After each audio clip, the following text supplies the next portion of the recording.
Je n'oublierai jamais ce regard. Ce regard de pur dégoût, froid et tranchant comme une lame de rasoir, que ma propre mère a lancé à ma fille de 9 ans, Lison, alors que nous tremblions de froid sur le perron enneigé de la maison familiale. Dégage! Tu n'es plus ma petite fille, a-t-elle hurlé, sa voix brisant le silence sacré et feutré de la nuit de Noël. À ce moment précis, je pensais avoir tout perdu. J'avais perdu ma dignité en revenant vers ceux qui m'avaient blessé, j'avais perdu ma famille, et j'avais perdu l'illusion naïve que mes parents pouvaient encore m'aimer. Mais ce que j'ignorais, c'est que dans l'ombre, mon chien Néron, un rottweiler loyal que ma mère méprisait de tout son être, préparait déjà une vengeance si parfaite, si puante et si dévastatrice que même la police de Vichy en resterait bouche bée quelques heures plus tard. Ce qui devait être une soirée de réconciliation et de pardon s'est transformé en une scène de crime culinaire inoubliable, et croyez-moi, le karma a parfois une odeur très particulière. Bonjour à tous et merci infiniment de me rejoindre aujourd'hui pour cette histoire. J'espère sincèrement qu'elle vous donnera la force nécessaire pour dire non aux personnes toxiques qui vous entourent, même si ces personnes partagent votre sang et votre nom de famille. Avant de plonger dans les détails sordides et incroyables de cette soirée cauchemardesque, j'aimerais savoir d'où vous m'écoutez en ce moment. Quelle heure est-il chez vous? Êtes-vous installé confortablement à Paris, à Marseille, à Bordeaux ou peut-être à l'étranger? Écrivez-le-moi dans les commentaires maintenant. J'adore lire vos messages et imaginer que nous formons une grande famille solidaire, bien plus unie et bienveillante que celle dont je vais vous parler aujourd'hui. Je m'appelle Ludivine. J'ai 40 ans et je suis technicienne en radiologie dans un hôpital public de la région. Ma vie n'est pas un conte de fées, elle est faite de gardes de nuit épuisantes, de factures à payer et de petits bonheurs simples, mais elle est remplie d'amour grâce à 2 êtres exceptionnels, ma fille Lison, une petite fille sensible, créative et douce, et Néron, notre chien. Néron est un croisé rottweiler impressionnant par sa taille et sa musculature, mais c'est une véritable patte, un ours en peluche vivant. Depuis la mort tragique de mon mari Pierre, il y a 3 ans, Néron s'est autoproclamé gardien de notre petit foyer. Il dort au pied du lit de Lison chaque nuit et me suit partout dans l'appartement comme une ombre rassurante et protectrice. Ce 24 décembre 2023, nous étions en route pour Vichy, la ville thermale bourgeoise où résident mes parents, Bernadette et Gervais. La route était glissante, recouverte d'une fine pellicule de verglas, et le chauffage de ma vieille voiture peinait à contrer le froid glacial qui s'abattait sur le département de l'Allier. Mes mains étaient moites sur le volant, non pas à cause de la conduite difficile, mais à cause de l'anxiété qui me tordait le ventre depuis le matin. C'était une boule d'angoisse familière, celle que je ressentais à chaque fois que je devais interagir avec ma famille. « Maman, tu crois que grand-mère aimera mon dessin ?» a demandé Lison depuis la banquette arrière, sa voix pleine d'incertitude. Elle serrait contre elle un rouleau de papier cadeau qu'elle protégeait comme un trésor. Je l'ai regardé dans le rétroviseur central. Ses grands yeux noisettes brillaient d'un espoir innocent qui me brisait le cœur. Elle avait passé 2 semaines à travailler sur ce dessin. Bien sûr, ma chérie, ai-je menti avec un sourire forcé. Elle va l'adorer. C'est le plus beau cadeau qu'elle puisse recevoir. La vérité, c'était que ma mère, Bernadette, ne s'intéressait qu'aux apparences, au luxe et à ce que pensaient les voisins. Et nous, avec ma voiture rouillée qui faisait un bruit de casserole et mes vêtements achetés en friperie, nous faisions tâche dans son décor parfait. Si nous allions là-bas ce soir-là, c'était uniquement parce qu'elle m'avait appelé la veille au soir, en larmes, jouant la comédie comme jamais. Ludivine, avait-elle sangloté au téléphone, je suis malade.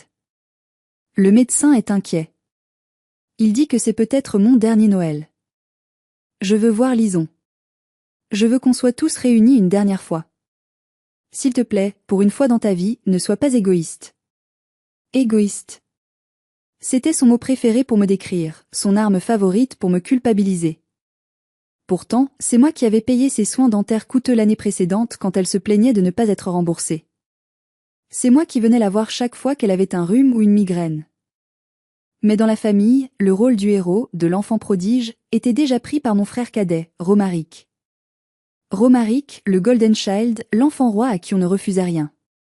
À 35 ans, il se définissait pompeusement comme un entrepreneur visionnaire, ce qui signifiait en réalité qu'il vivait au crochet de nos parents après avoir planté 3 entreprises différentes et dilapidé des fortunes. Néron, assis sur le siège passager à côté de moi, a posé sa grosse tête lourde sur ma cuisse et a laissé échapper un gémissement plaintif, presque humain. Il sentait mon stress, il absorbait mes émotions comme une éponge. Les chiens ont ce 6e sens incroyable, n'est-ce pas? Il savait que nous entrions en territoire hostile, il savait que je n'avais pas envie d'y aller. Ça va aller, mon grand, lui ai-je chuchoté en caressant son pelage noir et feu, rêche sous mes doigts. On mange, on sourit, on fait acte de présence et on repart. Je me répétais ces mots comme un mantra pour ne pas faire demi-tour. Je ne savais pas encore que Romaric m'attendait de pied ferme, non pas pour célébrer la naissance du Christ ou partager un moment fraternel, mais pour me tendre un piège financier machiavélique qui allait faire exploser notre famille pour toujours. Pour comprendre pourquoi j'avais la nausée en garant ma voiture devant le portail en fer forgé imposant de mes parents, il faut que je vous raconte un peu le passé, que je vous explique les dynamiques tordues de notre famille. Dans chaque famille toxique, il y a souvent une distribution des rôles immuables, l'enfant doré et le bouc émissaire. J'étais le bouc émissaire, celle qui devait tout supporter, celle qui n'était jamais assez bien. Romaric était le soleil autour duquel mes parents gravitaient, l'astre brillant qui ne pouvait commettre aucune erreur.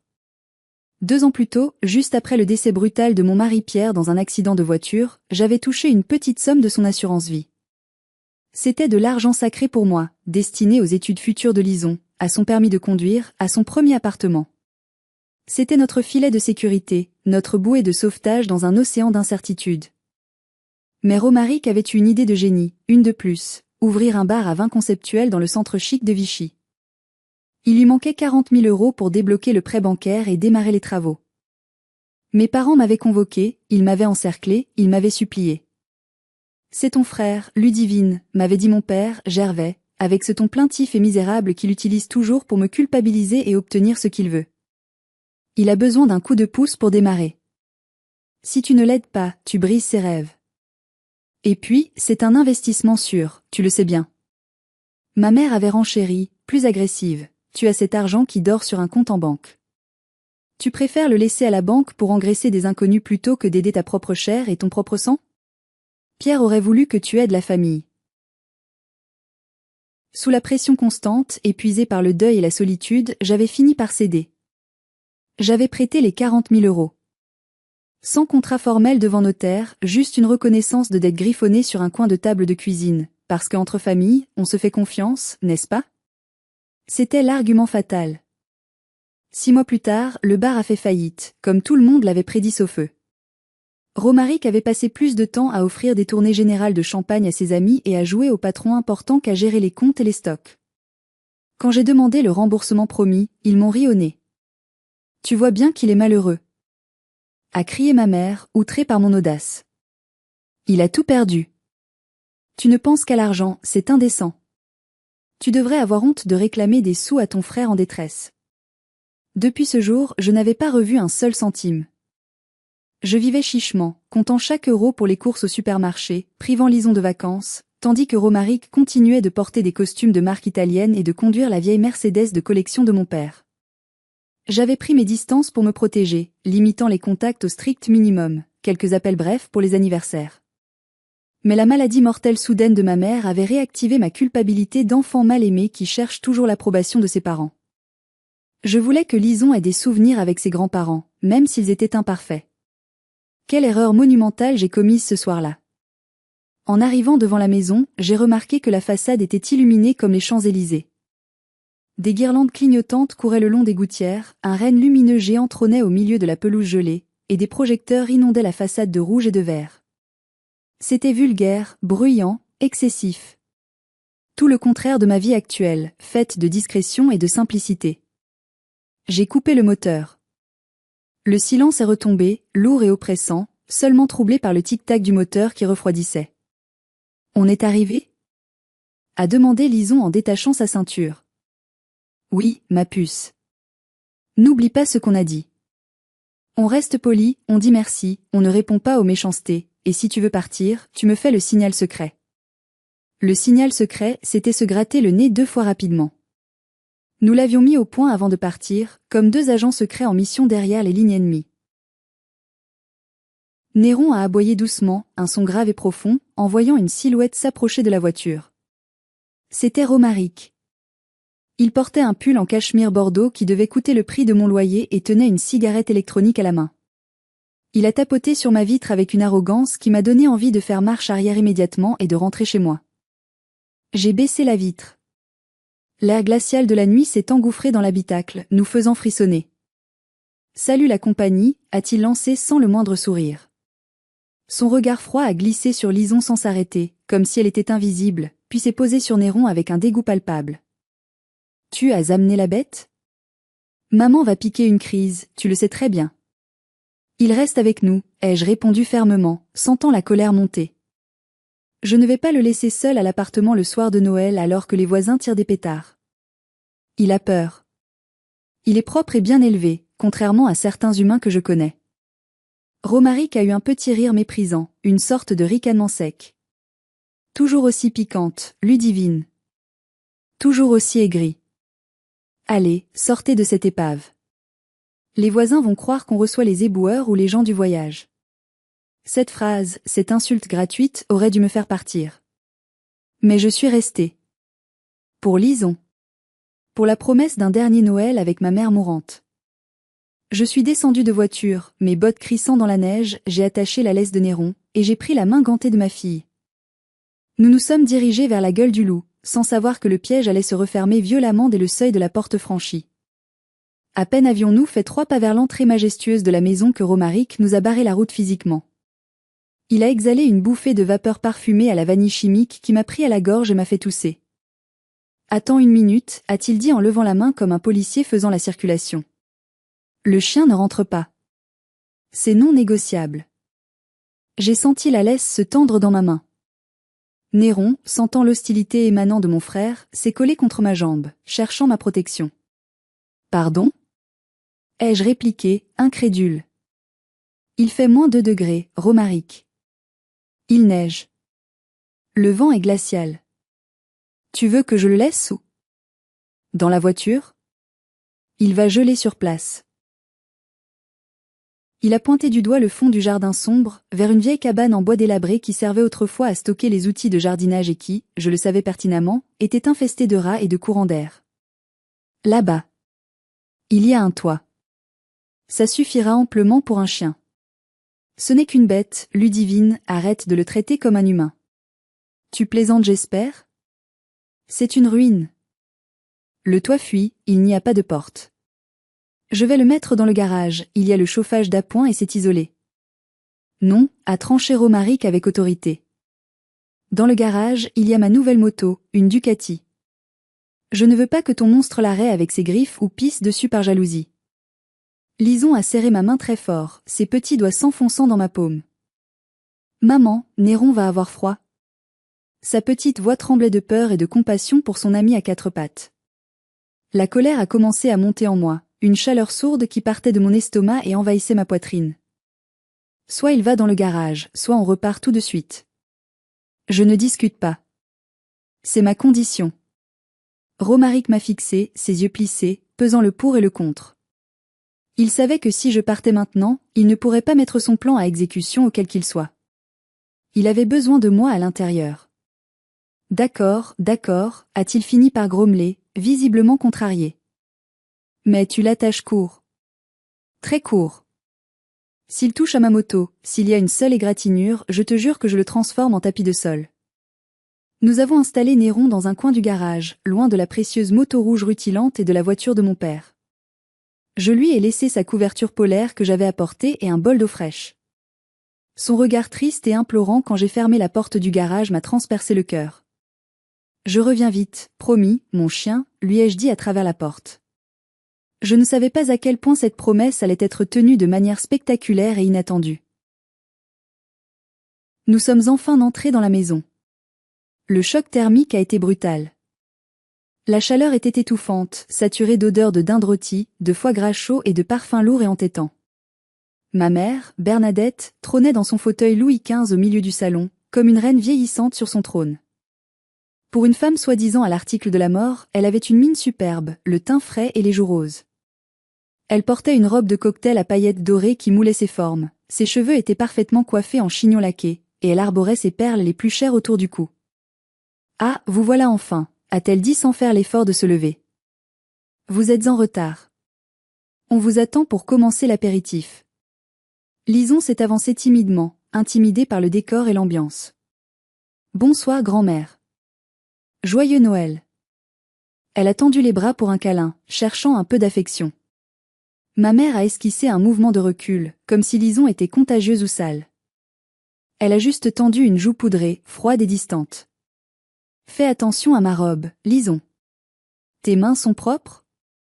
Tu as touché le chien? Lison a retiré ses mains précipitamment, confuse et blessée par ce rejet. Oui, grand-mère, je me suis lavé les mains. Et cette tenue, a continué ma mère en scrutant le petit pull rouge bon marché de ma fille avec une moue dédaigneuse. C'est du synthétique? Ça fait vraiment bas de gamme, Ludivine. Tu aurais pu faire un effort pour Noël, l'habiller convenablement. Mon père, Gervais, était debout près de la cheminée en marbre, un verre de whisky à la main. Il m'a fait un signe de tête vague, évitant soigneusement mon regard. Il avait l'air encore plus fuyant et mal à l'aise que d'habitude. Il semblait porter le poids du monde sur ses épaules voûtées. « Bonsoir papa », ai-je dit froidement. Maman a l'air, en pleine forme pour quelqu'un de gravement malade. Je m'attendais à la trouver au lit. Bernadette a poussé un soupir théâtral, posant une main sur sa poitrine. C'est l'adrénaline, ma pauvre fille. Je souffre en silence, je prends sur moi pour ne pas gâcher la fête. Mais passons à table, j'ai faim et mes médicaments me donnent des fringales. L'atmosphère était électrique, chargée de non-dits et de tensions palpables. Nous nous sommes assis autour de la grande table en chêne massif, dressée avec la porcelaine de Limoges, celle avec les liserés dorés et les motifs floraux délicats que ma mère chérissait plus que ses propres enfants. Romaric s'est assis en face de moi, un sourire carnassier aux lèvres. Il n'arrêtait pas de tapoter la poche intérieure de sa veste de costume, comme pour vérifier qu'un objet précieux s'y trouvait bien. Je savais que quelque chose se tramait. Mon instinct me criait de fuir. Mais je ne m'attendais pas à ce qu'il sorte l'artillerie lourde avant même que l'entrée ne soit servie. À peine les toasts au saumon fumé et les coupes de champagne servies, mon père s'est raclé la gorge bruyamment. C'était le signal. Tout le monde s'est tu. Il a posé son verre sur la table avec un claquement sec et a sorti une enveloppe Kraft épaisse de sa poche intérieure. Il a glissé sur la nappe blanche immaculée, la faisant glisser lentement jusqu'à moi, comme une condamnation à mort. Ludivine, a-t-il commencé, la voix mal assurée et tremblante. Nous devons parler de choses sérieuses avant de commencer le repas. Nous avons un problème de famille, un gros problème.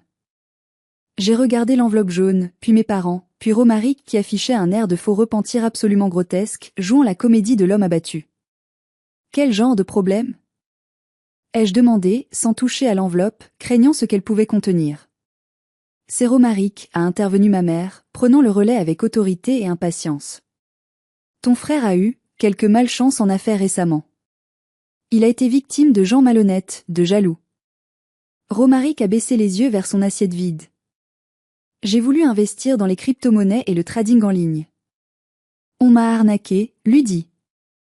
Je suis dans une situation délicate, très délicate. J'ai ouvert l'enveloppe avec des doigts qui commençaient à trembler. À l'intérieur, il n'y avait pas de documents d'investissement complexes, mais des mises en demeure de sociétés de crédit à la consommation, des relances d'huissiers et, pire encore, une lettre manuscrite menaçante réclamant une somme astronomique, signée d'un nom qui ne m'inspirait rien de bon. J'ai parcouru les chiffres, les additionnant mentalement. Mon sang s'est glacé dans mes veines. 200 000 euros? Ai-je chuchoté, incrédule, la voix étranglée. Tu as 200 000 euros de dette? Mais comment est-ce possible? Qu'est-ce que tu as fait? Ce n'est pas le moment de juger ou de faire la morale. A aboyé ma mère. Le fait est qu'il doit payer, et vite. Ces gens sont dangereux, ils ont menacé de venir ici. Et alors?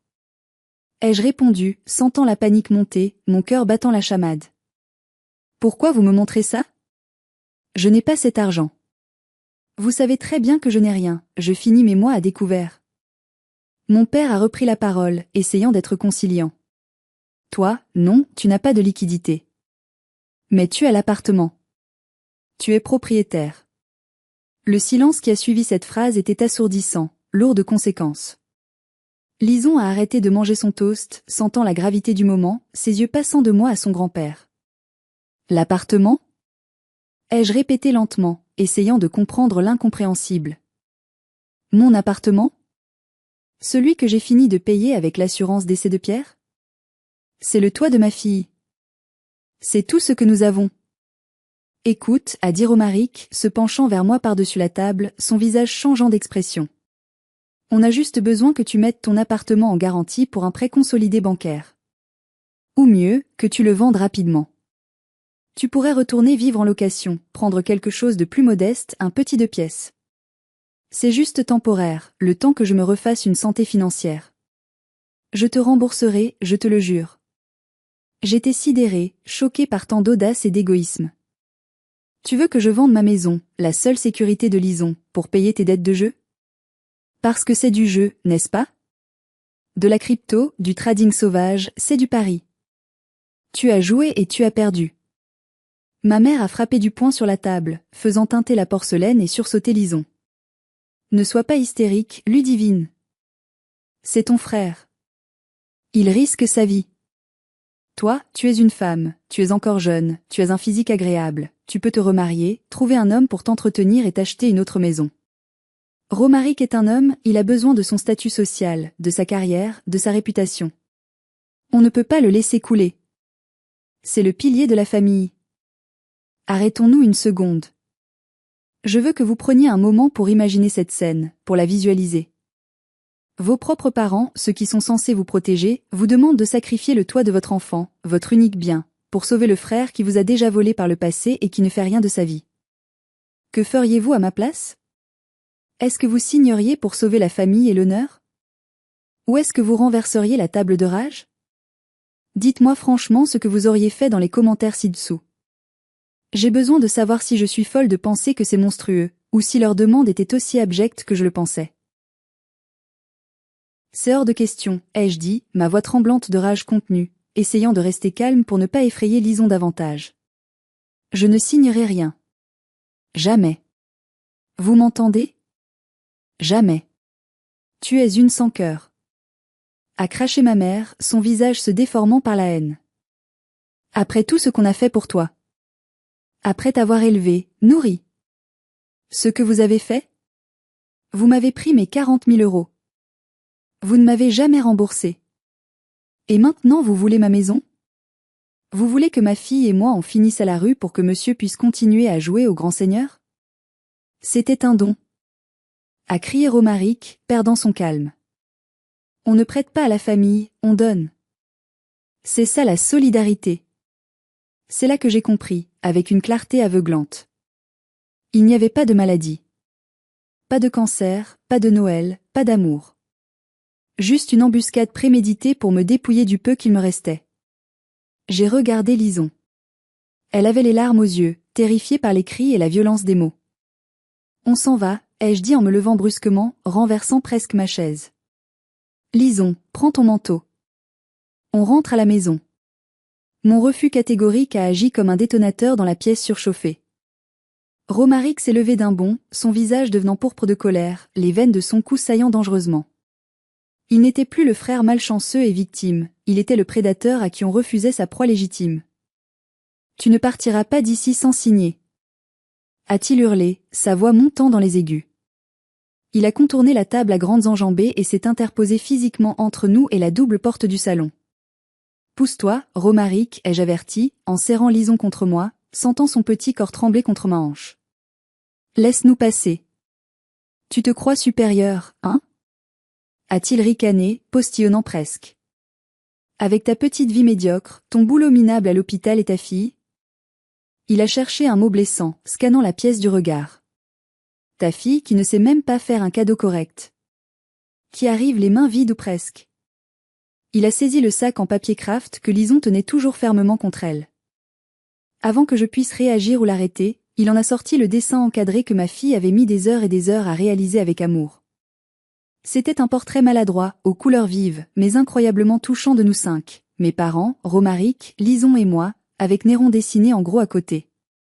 Au-dessus, elle avait écrit d'une écriture appliquée, la famille pour toujours. C'est quoi cette merde? A dit Romaric en tenant le cadre du bout des doigts comme s'il tenait un déchet radioactif. On a besoin de cash, de solutions réelles, pas de gribouillage d'enfants attardés. Non? A crié Lison, tendant la main pour récupérer son œuvre. Sous nos yeux horrifiés, Romaric a levé le dessin au-dessus de sa tête et l'a fracassé violemment contre le coin de la table en chêne massif. Le verre s'est brisé avec un bruit sec et cristallin qui a résonné dans toute la pièce.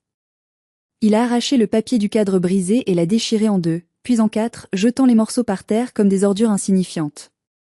Voilà ce que j'en fais de ta famille, a-t-il hurlé, piétinant les débris de verre et de papier. Lison a poussé un cri déchirant, un cri de douleur pure, et a éclaté en sanglots convulsifs, se cachant le visage dans les plis de ma jupe. Le temps s'est arrêté. Le silence est retombé, lourd de violence. J'ai regardé mes parents. J'attendais une réaction. J'attendais, naïvement, que mon père se lève enfin, qu'il retrouve sa dignité et gifle son fils pour cet acte de cruauté gratuite. J'attendais que ma mère dise « ça suffit, tu vas trop loin ». Mais rien. Absolument rien. Mon père regardait ses chaussures, fasciné par ses lacets, lâche comme toujours. Ma mère a simplement pincé les lèvres, ajusté son collier de perles et a dit d'un ton glacial et détaché « Il est à bout de nerfs, Ludivine. Tu l'as provoqué en refusant de l'aider.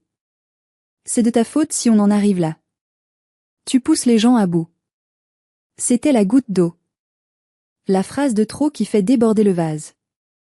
Quelque chose s'est brisé en moi à cet instant, mais ce n'était pas mon cœur. C'était le lien toxique qui me retenait encore à eux. C'était la fin de mes illusions. J'ai pris le visage inondé de larmes de Lison dans mes mains. Ne pleure pas, ma chérie. Ce dessin était trop beau pour eux. Ils ne le méritent pas. Ils ne méritent pas ton amour, ni tes larmes. Je me suis redressée, habitée par un calme froid et terrifiant, une détermination nouvelle. Romaric, tu es pathétique. Tu es un homme fini. Maman, papa, vous êtes complices de sa folie. J'ai honte d'être votre fille. Nous partons, et ne cherchez jamais, je dis bien jamais, à nous recontacter. Vous êtes morts pour nous. J'ai bousculé Romaric qui bloquait toujours le passage. Surpris par ma force et ma détermination soudaine, il a titubé sur le côté, manquant de tomber. J'ai entraîné Lison vers le couloir sombre. Je voulais juste sortir de cet enfer, récupérer mon chien dans le garage et disparaître à jamais de leur vie. Mais ma mère n'avait pas dit son dernier mot. Elle ne pouvait pas supporter qu'on lui tourne le dos, qu'on lui désobéisse. Elle devait avoir le dernier mot, la dernière blessure, la victoire finale. Elle nous a suivis jusqu'à la porte d'entrée, ses talons claquant furieusement sur le carrelage comme un compte à rebours avant l'explosion. Nous étions enfin sur le perron, à l'extérieur. L'air froid m'a giflé le visage, un contraste violent avec la chaleur étouffante et malsaine de la maison. La neige tombait doucement, silencieusement, indifférente au drame humain qui se jouait. J'essayais de trouver mes clés de voiture au fond de mon sac à main avec des doigts gourds et tremblants, mon cœur battant dans mes tempes. Ma mère a ouvert la porte d'entrée à la volée. Elle se tenait là, encadrée par la lumière dorée du hall, telle une sorcière maléfique dans sa robe à paillettes, le visage déformé par une rage pure. Elle ne me regardait pas moi. Elle regardait Lison, ma petite fille innocente qui pleurait toujours silencieusement, serrant ma main de toutes ses forces. « Tu pleures ?» a-t-elle lancé avec un mépris insondable, une cruauté sans borne. « Tu ferais mieux de pleurer sur ta mère qui est une égoïste incapable d'aider sa propre famille. Tu vas devenir comme elle, une ratée ingrate. Laissez-la tranquille. » ai-je crié en me mettant physiquement devant ma fille pour faire bouclier. Ne lui parlez pas. C'est laquelle a prononcé la sentence, la phrase qui allait sceller son destin pour la soirée et pour le reste de sa vie. Elle a levé un doigt manucuré vers Lison, pointant son petit visage baigné de larmes et a hurlé de toutes ses forces, « Dégage. Tu n'es plus ma petite fille. Je ne veux plus jamais voir ta tête ni celle de ton père ratée dans cette maison. Ici, on ne veut pas de toi, ni de ta mère la traîtresse. Vous n'êtes plus rien pour nous. Vous êtes la honte de cette famille. Chien et bâtarde, dehors. » Les mots ont claqué comme des coups de fouet. Bâtarde. Elle avait osé. Elle a claqué la lourde porte en chêne si fort que les vitres ont tremblé dans leur cadre. Puis, j'ai entendu le bruit sec et définitif du verrou qui tourne. Clac. Silence. Juste le sifflement du vent dans les arbres nus et les reniflements étouffés de Lison. Maman. Grand-mère a dit que je suis une bâtarde ?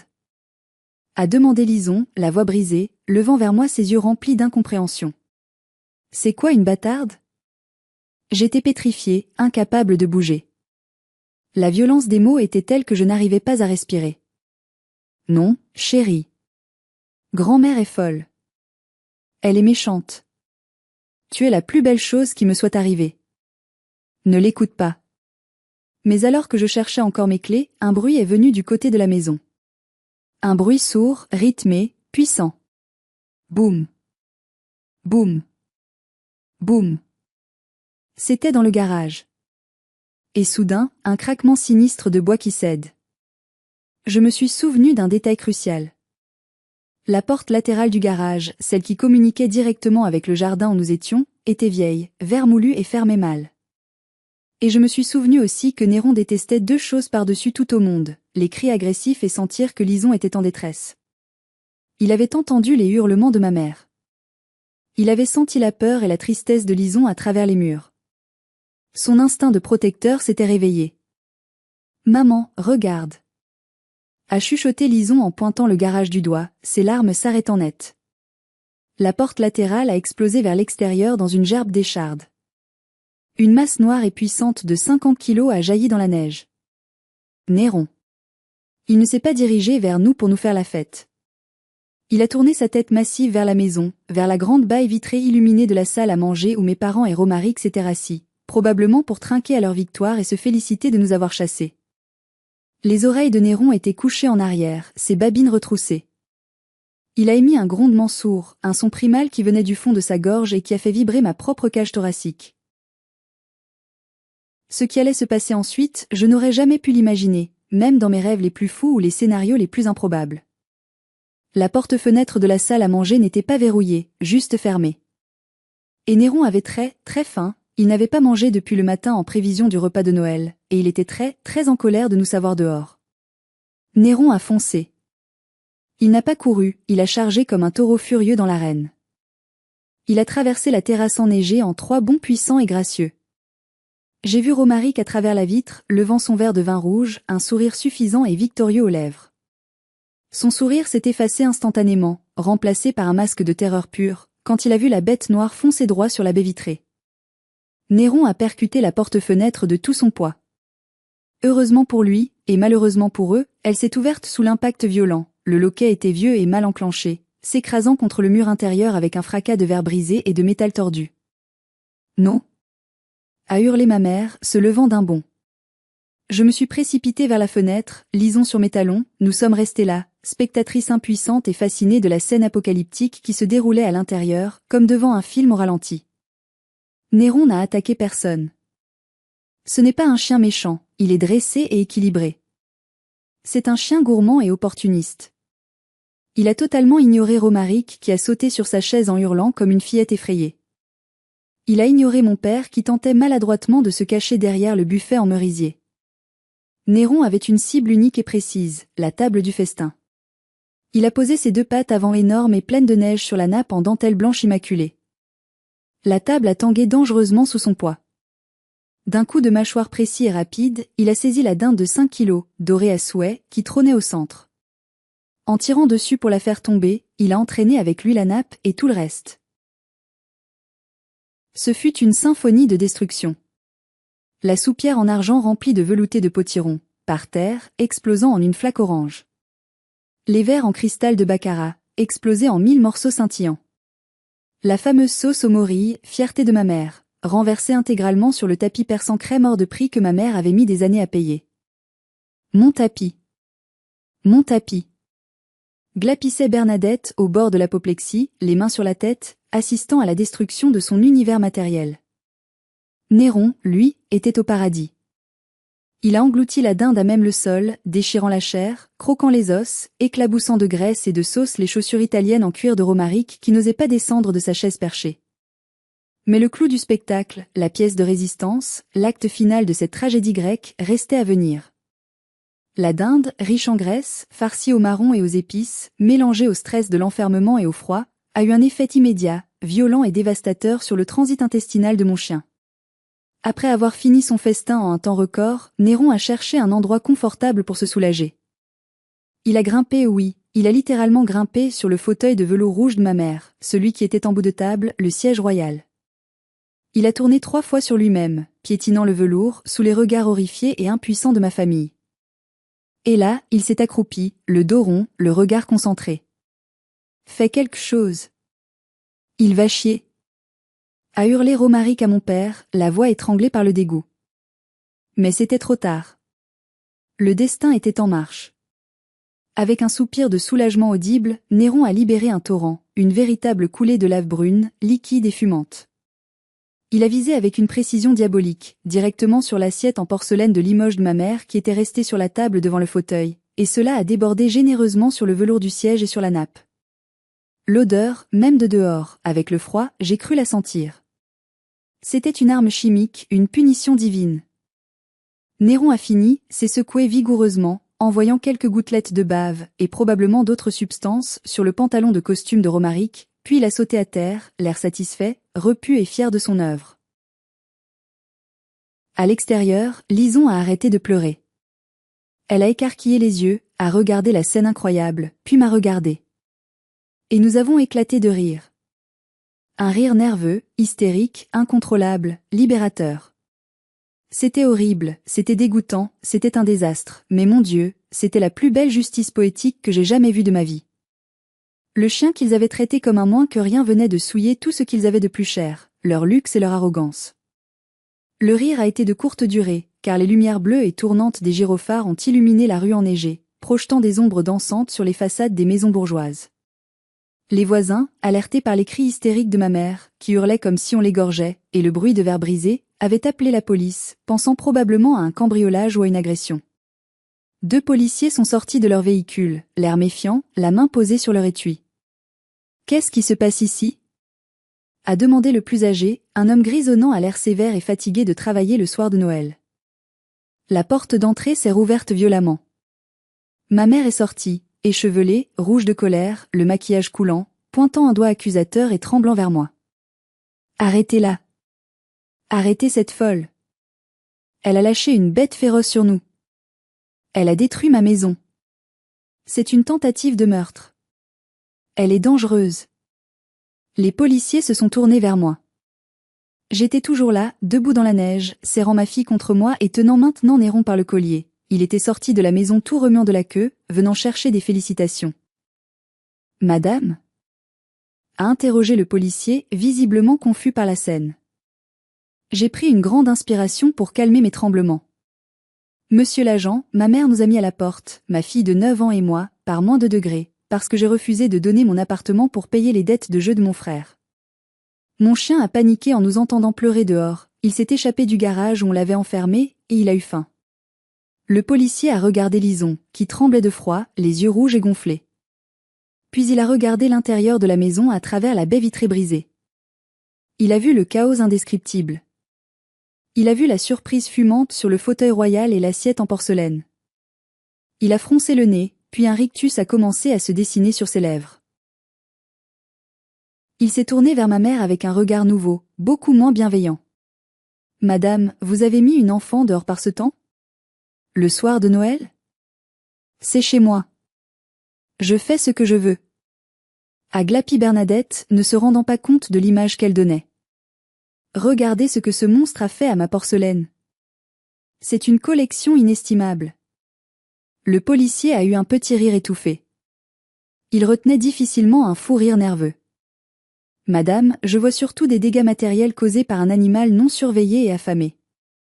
Mais je vois aussi, et c'est plus grave, une mise en danger d'une mineure. Vous savez que c'est un délit de laisser une enfant sans abri par ce froid glacial ? Vous pourriez avoir des ennuis sérieux avec les services sociaux. » Romaric est sorti à son tour, tentant de jouer les victimes dignes. « Elle est folle, officier. Elle nous a agressés verbalement. Le chien est une arme par destination. » Le policier l'a coupé net, le toisant de haut en bas. « Monsieur, vous avez de la dinde et de la graisse sur vos chaussures italiennes. Et une odeur, très intéressante se dégage de vous. Vous devriez aller vous changer. » Les voisins, qui s'étaient massés derrière la grille en fer forgé, commençaient à ricaner et à pointer du doigt. Bernadette, qui vivait pour le qu'en dira-t-on et l'admiration des autres, était en train de vivre son pire cauchemar éveillé, une humiliation publique totale devant tout le quartier chic de Vichy. Sa réputation était en lambeaux, tout comme son tapis. « Écoutez, » a dit le policier calmement, rangeant son carnet. « Je ne vais arrêter personne ce soir. C'est Noël, j'ai autre chose à faire que de gérer des disputes de famille. Par contre, madame, il s'est adressé à ma mère d'un ton sans réplique. Vous allez rendre les affaires de votre fille immédiatement. Et vous, madame, il s'est tourné vers moi avec douceur. Vous allez prendre votre fille et votre chien et rentrer chez vous bien au chaud. Et si j'étais vous, je ne reviendrais pas ici. Comptez sur moi, ai-je répondu avec soulagement. Plus jamais. Ma mère a dû aller chercher nos sacs à main restés à l'intérieur, enjambant les débris de verre et de nourriture, se bouchant le nez à cause de l'odeur pestilentielle. Quand elle me les a tendus, elle a sifflé entre ses dents. Tu me le paieras, Ludivine. Tu me rembourseras chaque centime. J'ai souri, pour la première fois depuis longtemps, un sourire vrai et apaisé. Je crois que Néron a déjà réglé la note, maman. Et il a même laissé un pourboire généreux sur ton assiette préférée. Le policier a éclaté de rire. Il n'a pas pu s'en empêcher. C'était la conclusion parfaite. Le retour à la maison fut silencieux mais profondément apaisé. Lison s'est endormie à l'arrière presque immédiatement, épuisée par les émotions. Néron ronflait sur le siège passager, le ventre plein de dindes de luxe, rêvant probablement de ses exploits. Le lendemain matin, mon téléphone a sonné.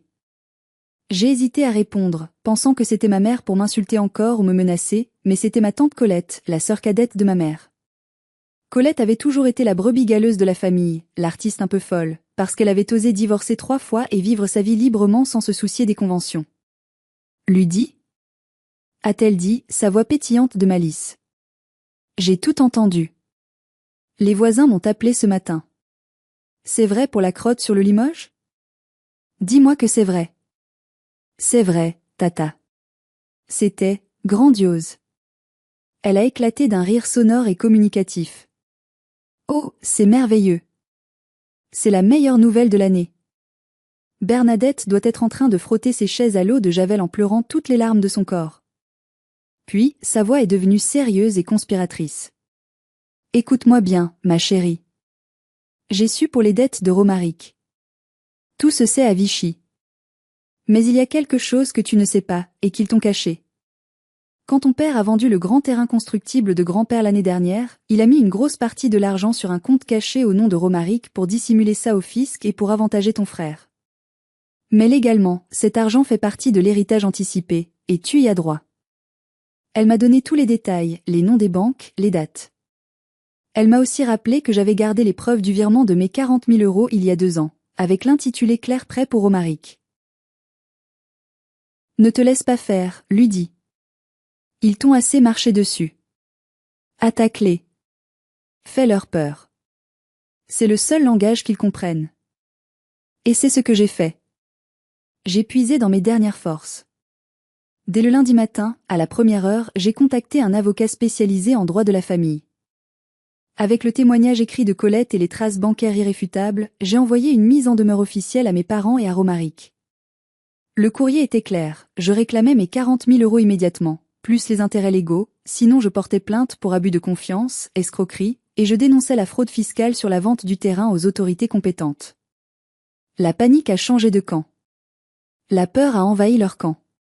Face à la menace réelle d'un contrôle fiscal approfondi et d'un procès public qui aurait ruiné leur réputation chérie, mes parents ont capitulé en moins de 48 heures. Ils ont dû vendre leur camping-car de luxe tout neuf et une partie de leurs bijoux de famille pour me rembourser. J'ai reçu un chèque de 42 000 € 3 semaines plus tard. Je l'ai encaissé avec une satisfaction indescriptible. Quant à Romaric, sans l'aide de mes parents qui étaient eux-mêmes coincés financièrement et surveillés pour payer ses autres créanciers mafieux, il a dû faire face à ses responsabilités pour la première fois de sa vie. J'ai appris par Colette qu'il travaille maintenant comme préparateur de commandes dans un entrepôt Amazon, de nuit. Lui qui méprisait les petits boulots et les gens qui travaillent de leurs mains, le voilà servi par le destin. 1 an a passé depuis cette nuit fatidique et mémorable. Nous sommes à nouveau le soir de Noël. Mais cette fois, le décor est bien différent. Je ne suis plus dans un manoir froid et hostile. Je suis dans mon propre appartement, que j'ai pu rénover grâce à l'argent récupéré. Il est décoré simplement mais chaleureusement, avec des guirlandes faites main par Lison. Il y a une bonne odeur de chocolat chaud, de clémentine et de biscuits à la cannelle qui flottent dans l'air. Lison est assise sur le tapis du salon, en train de jouer avec Néron. Elle porte un pull qu'elle a choisi elle-même, un pull avec un renne rigolo, et elle rit aux éclats, libre et heureuse. Tante Colette est là aussi, un verre de bon vin à la main, nous racontant ses dernières aventures de voyage en Patagonie. Nous n'avons pas de dinde de 5 kilos, ni de porcelaine de Limoges fragile. Nous mangeons une raclette, simple, grasse et conviviale. Mais il n'y a pas de cris. Pas de jugement sur nos vêtements ou nos vies. Pas de demande d'argent sournoise. Juste de l'amour, du vrai, de la bienveillance pure. Je regarde mon chien, mon héros improbable, mon sauveur à 4 pattes. Il a un peu grossi, il faut dire qu'il a pris goût à la bonne cuisine depuis l'épisode de la dinde et nous le gâtons un peu trop, mais il est toujours aussi vigilant et aimant. Parfois, je me demande ce qui se serait passé s'il n'avait pas défoncé cette porte ce soir-là. J'aurais peut-être cédé sous la pression. J'aurais peut-être signé ce papier maudit. J'aurais peut-être tout perdu, ma maison et ma dignité. Sa vengeance primitive, animale et instinctive a été le déclic qui m'a sauvé la vie. Elle a brisé l'image de perfection glacée que ma mère tentait désespérément de maintenir. Elle a montré la laideur et la pourriture cachée sous les paillettes et les apparences. J'ai coupé tout contact avec mes parents et Romaric. Je les ai bloqués partout. Je sais par les rumeurs qu'ils racontent à qui veut l'entendre que je suis une fille ingrate qui les a ruinés et abandonnés dans la maladie. Mais je m'en fiche éperdument. Leurs mensonges ne m'atteignent plus. J'ai appris une leçon essentielle et vitale ce soir-là, et je veux la partager avec vous. La famille, ce n'est pas l'ADN. Ce n'est pas le sang qui coule dans vos veines ou le nom que vous portez. La famille, ce sont les gens qui vous tiennent la main quand vous avez froid, quand vous avez peur. Ce sont ceux qui vous défendent quand on vous attaque. Ce sont ceux qui vous aiment pour ce que vous êtes, pas pour ce que vous pouvez leur donner. Parfois, votre vraie famille, c'est une tante excentrique, une fille merveilleuse et un chien qui n'hésite pas à faire caca sur les chaises des gens méchants pour vous protéger. Alors voilà mon histoire. J'espère qu'elle vous a plu, qu'elle vous a ému, et peut-être même fait rire un peu, car le rire est la meilleure des vengeances. Si vous avez vous aussi vécu des histoires de familles toxiques, de parents narcissiques, ou si votre animal de compagnie a déjà pris votre défense d'une manière inattendue et héroïque, s'il vous plaît, racontez-moi tout dans les commentaires ci-dessous. J'adore lire vos anecdotes, vos témoignages, ça me rappelle que je ne suis pas seule dans ce combat. Et si ce n'est pas déjà fait, pensez à vous abonner à la chaîne et à mettre un gros j'aime à cette vidéo pour soutenir mon travail. Ça aide énormément à faire connaître ces histoires et à aider d'autres personnes à ouvrir les yeux. Partagez cette vidéo avec quelqu'un qui a besoin d'entendre qu'il a le droit de dire stop et de se choisir. Merci de m'avoir écouté jusqu'au bout. Prenez soin de vous, protégez ceux que vous aimez, fermez votre porte aux toxiques et n'oubliez jamais, parfois, la meilleure réponse à la méchanceté pure, c'est de laisser votre chien s'exprimer. Joyeux Noël à tous, où que vous soyez. À bientôt pour une nouvelle histoire.